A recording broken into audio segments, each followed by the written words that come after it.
Section 4.3 RA2. First part of the question is we want to draw a scatter diagram of each data set. Second part, which data set has the explanatory variable x that best explains the variability in y, and why is that? So we're going to open up the data here in StatCrunch. So here's the data. We have data set A. So we're going to call this A, and then this column is going to have the A, data set A for y, and then this is going to represent data set B, and this is going to represent also data set B for the y values, and this is data set C, and the same thing here. So it's just nice to be able to recognize what columns represents what when we come in here to then create our scatter diagram. So we're first going to create the scatter diagram for data set A. So let's see here, our values of x go from 3 to 6, and our values for y, the lowest value is at 4.7 and it goes to 15. So let's go ahead and graph the scatter plot for data set A. So we know that data set A is the x column, data set A for y, and then we're going to go ahead and then make sure we have our horizontal and vertical lines, and let's go ahead and select compute. Okay, now if we take a look here, just want to make sure that our values on the x-axis, we can say that the minimum goes from 0, let's make that 10 for the maximum for x, just to give us a better look of what the graph looks like if we're comparing it as a multiple choice. And then likewise, let's go to the y-axis and let's go from 0 to, let's say, 20. So we're going to go ahead and do that, select OK, and now we have our graph. So this is data set A.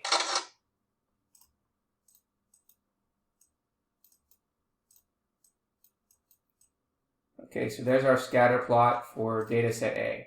Now let's go ahead and find the same thing for data set B. So we'll come back up here, go ahead and hit graph, go back to scatter plot.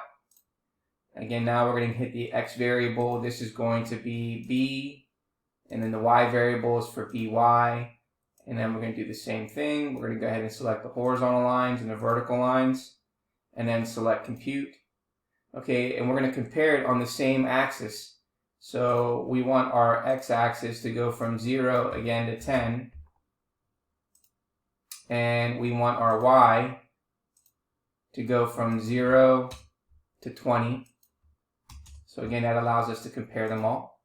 So therefore, there is our next graph. So there's the scatter plot for data set B.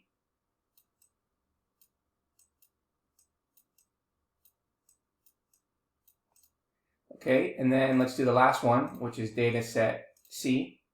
So we'll go ahead and hit graph, select scatter plot. Now we're going to select C for X, C for Y. Scroll down and select our horizontal and vertical lines and select compute. And again, let's make sure that our axis is correct. So we're going to go from 0 to 10. And then for the Y-axis, and we're going to go from 0 to 20. And then let's go ahead and then take a look at these graphs.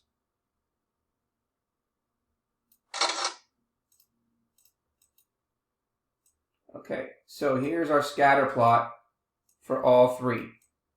Okay, so when you look at all three, here's data set A, here's data set B, here's data set C. Okay, what do you notice here? Well, here, this gives you a linear situation here, and this looks like almost a perfectly set line. Over here, this is also a pretty good linear situation, but not as good as part A. And then over here in part C, well, this seems to be a little bit more varied as far as the data points are concerned. Okay, so the next question that we want to ask ourselves is, okay, which data set has the explanatory variable x that best explains the variability in y? and we want to know as to y. Well, if we look at the graph for A, this gives us a really nice line. So again, let me go ahead and draw a line here so we can see what that would look like. Okay, so if we draw a line that best fits to this data, this looks more representation of a line.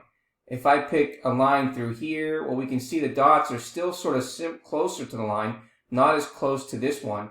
And then if I put a line through here, well, then we can see that there are some on either side of the line. And so therefore, we can say that data set A.